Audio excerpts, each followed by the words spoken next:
KUGAN, CASSIUS, IFL TV, MTK Global. We're at the London press conference here for Joshua and Miller. Are you two friends or what? We've got friends in common. Let's have a chat about that. Have you Friends really? in common, yeah. There's plenty of West London history and Latimer St Paul's, all sorts of stuff. Yeah. How are you both? Joe? Good. Bit tired, but I'm fine. Yeah? Yeah. Nice to be back in West London. It's nice to have you here. Exciting day. Fantastic. Sun's outside. It's AJ and Miller in town. It's going to be great. Back to Sky afterwards for gloves are off and all that. That should be interesting. Yeah. Definitely. So, yeah, what were you two talking about anyway? Life in New York, life in London. Yeah. Not really work related. He's been in New York for a year. My sister's been there 20 years. We love the city. A little bit about West London, and that's it, really. Not business. Okay. Everyone working well together, aren't they? Everyone's working well together. We've got some great shows coming up, and we're very excited to be bringing them to the Sky customers, as you well know. Absolutely. Why have you got that look on your face, Joe? Well, you've got a smile on your face. I'm No, smiling I back haven't. at you. No, I haven't at all. I haven't at all. I'm fine. I'm looking forward to the press conference. Oh, It was good watching your interview in New York. Yeah. That was good. Was that the DAZN headquarters? Temporary. Okay. Oh, you're I moving. got a load of sticks looking quite tired.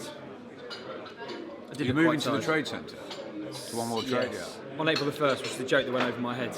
Right, okay. Yeah. I got that afterwards. You did, after someone commented on it. It is. Is that too long in America? No, it was some KUGAN gag that went right over my head. But it's fine, anyway. Yeah. So, we've had separate interviews over the last few weeks, and I don't know, people kind of suggesting that there's cracks in the thing, shall we say, but Cracks in what?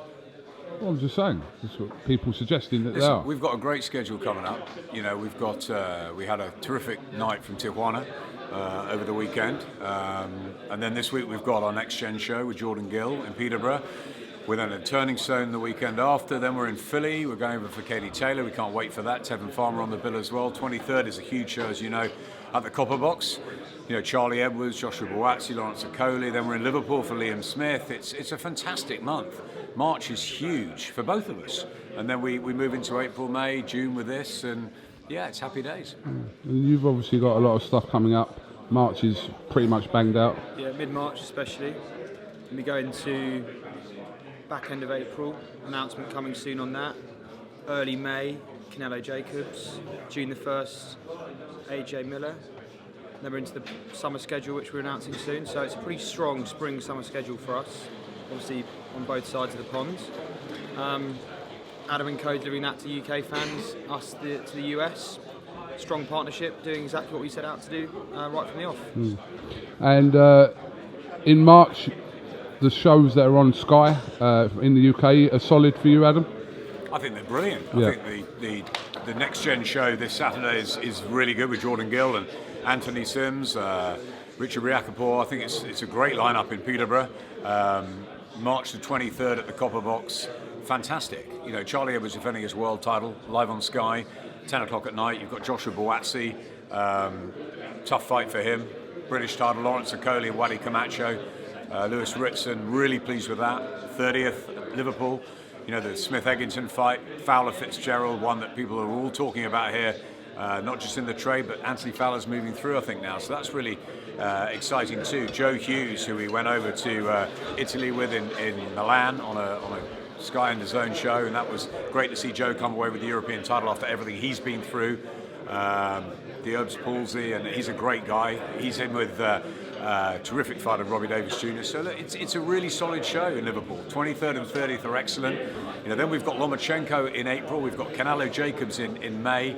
You know, what a schedule. But I mean, just coming back to those domestic shows, they're kind of the level of shows that you want to kind of keep to that Correct. standard of. Absolutely, Yeah. 100%. Very important that we get really good shows between 7 and 11 o'clock UK time. Very important. You know that we were planning to have Joshua and Dillian White on April the 13th. That didn't happen. Dillian didn't accept it. He didn't take the money. They made the Jarrell Miller fight. It's a great alternative. We go to America. The Joshua story rolls on. We've had him here for 5.5 years. It had to happen at some point, and it's a chance for him to become a global attraction. And I think it's going to be a huge event, both in New York and for fight fans back here. A great night, huge card, and one that's really going to be great value. This is probably a question to both of you. So, Eddie is kind of spearheading what goes on these cards, but how much input do you have from kind of a Sky perspective, and how much input do you have from a DAZN perspective? If there was something you wasn't happy with, are you allowed to kind of air that view? Yeah, that's how these relationships generally work. I think the fair way to describe it is we have a pretty active seat at the table in negotiations. We give guidance to Eddie. We sit on a lot of data, increasingly sophisticated our understanding of what our subscribers want to see, and we use that data and our own industry knowledge to guide Eddie in his matchmaking and his card design. So from our perspective, we're really happy with that. We are actively involved as much as we want to be. We let Eddie do the promotion, make the fights, but we have an active voice in the stage before that. And I think the key is the communication as well. Eddie and I communicate every day. You know, he knows I wasn't happy with the early February show, and we were delivered March 23rd and March 30th as an immediate response to that. So sometimes there are debates, even arguments, but often the relationships are very strong. You know, we've gone back with Eddie a long time now, Matchroom even further, way back when Eddie was just a young kid and I was starting up on Sky, and we had all sorts then, and the darts has been a huge success. The Matchroom and Sky have had a terrific partnership over the years, and it's interesting what DAZN are doing in the States. It's fantastic that we've got their output in the UK to show, they have ours, and it's a relationship that's working well at the moment.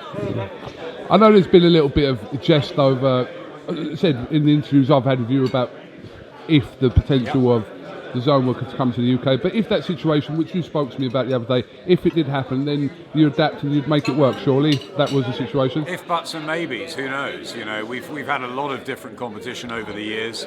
You know, it's a huge market now. You know, we built boxing back up on Sky with Matchroom, with Anthony Joshua and others, and now everybody is involved. You've got BT and you've got ITV Box Office from Saturday night with Eubank de Gale. You know, Channel 5, they've all dipped their toes in now, and over in America it's similar. And Joe will tell you with DAZN, you've got ESPN and the big deal with Tyson Fury. HBO have had to walk out the market, and Showtime are still fighting. Fox are in there. You know, we don't know what Comcast, our owners, NBC, are going to do, whether they'll just sit back and watch or whether they'll like to throw their hat in the ring. So it's a really fascinating marketplace on both sides of the pond, and we wait and see what happens. Both grown-up businesses. Right now we're working very well in partnership, and don't see that changing anytime soon, to be perfectly honest. And it's not just boxing for Sky. You know, we've got a huge portfolio. Look at the title race; it's going to be the closest in years. The Super Sunday we had yesterday with Liverpool and Man U, and the Carabao Cup. You know, they'll have done huge figures. We've got every golf major this year: the cricket, the Ashes, the Women's Ashes, the World Cup, exclusivity on Formula One, and all the big boxing. So, you know, we're okay. I know, but when you list the other sports, obviously we know the sports that Sky Sports are involved with. To you personally, boxing's a massive part of it because massive part of it, as you well know. Yeah, absolutely. And also the fact that it's done great business for us over the years. But we've also had the best fights, the best fighters, the best nights on Sky Sports. And I was just talking to one of my colleagues, you know, 6-7 years ago, we were up and down the country at different leisure centres, you know, 40 weeks, 45 weeks of the year in front of very small crowds. We've stuck with boxing through thick and thin, through all the ups and downs. It's you know, it's a wonderful period at the moment. Everyone's talking about it, and we're right at the epicenter. Joe, this is one for you. More speculation yesterday over Gennady Golovkin coming to DAZN. Can you make any more further comment on that? Nothing's changed. Gennady's going through a process. I'm sure his team will announce something at some point. Right now, we're here to talk about AJ Miller, and that's what I'm intending to do today. Okay. Well, I'll ask you one more question about it, because there was speculation again that involved in industry sources say that Golovkin is being offered equity in DAZN. No comment on the anything other than the AJ Miller thing. Here's to talk about that. It'd be great if Golovkin fights the winner of Canelo Jacobs, though, wouldn't it? That'd be good. Is that a thing then? Do fighters get offered equity within the company? Equity is a very broad word for an incentive-based contract. We're here to. This is absolute UK boxing porn right here. Hello. I'm getting out of this one. I'm getting out of this one. Where are you Carry going? on, boys. You carry on. Where are you going? Mate, I'm just come back from Mexico. It's just there. It's all Tijuana. How was that? Been absolutely brilliant. Good show, wasn't it? No, but it's not that. They love it. I mean, in Britain we have great atmospheres because they love their boxing, and most of them had a good drink. in Mexico, it was only 5 o'clock, and they just love boxing. And Rio Soto was an absolute banger. I mean, it was fantastic. There's 6,000 people there in this Tijuana auditorium. It was brilliant, brilliant. And I think Mexico's got a lot of potential. There's a lot of money coming into Mexico now. We're back there this week. Yeah. Canelo Jacobs media tour. Mexico City, coming. What day is it? You've got a spot on Joe's plane if you want. Really? They give you a plane? Wow. You got a plane? No, I've not got a plane. Have you got Echo Twin as well? I've not got a plane, I've got the egg in his own. I'm here to talk about AJ Miller.